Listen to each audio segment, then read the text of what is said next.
an Asian Pacific Island bisexual woman who may be viewed by many as being the classic bisexual. I am involved with a man and a woman. I live in 2 households. I consider both to be primary relationships. One relationship is with a white man, and the other is with a Filipino woman. For me, obviously, life, not to mention bisexuality, is a complex tapestry. And it's one that I choose not to unravel, for each thread has been woven to create the whole. But I'm here to speak about bisexuality, and hopefully to clarify just what that is. Bisexuality is simply, or not so simply, the ability to love and to be intimate with man and woman. Bisexuality is a sexual orientation, just as is homosexuality and heterosexuality. And it is a legitimate one. And most people tend to forget that. It has a history and it has a practice of its own.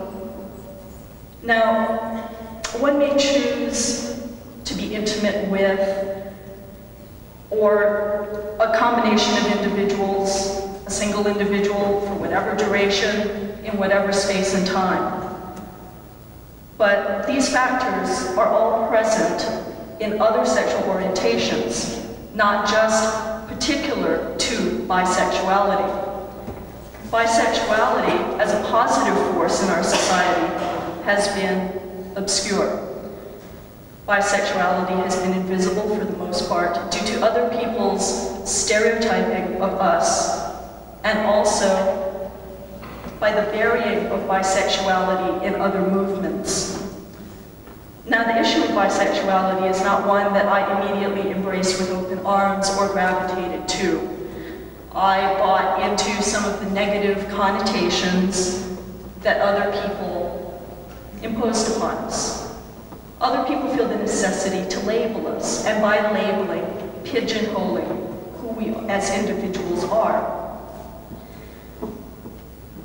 And I feel that I need to get over the labeling, to address all the aspects of my life. It becomes critical for me not to allow others to segregate me as being an Asian, or a Pacific Islander, or a woman, or a bisexual. I am all of those, and I must define myself. It's too dangerous not to.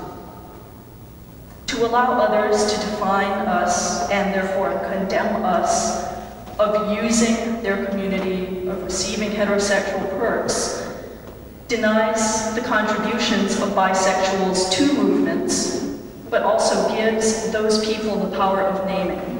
And it's a real power that you give away when you allow someone else to define who you are.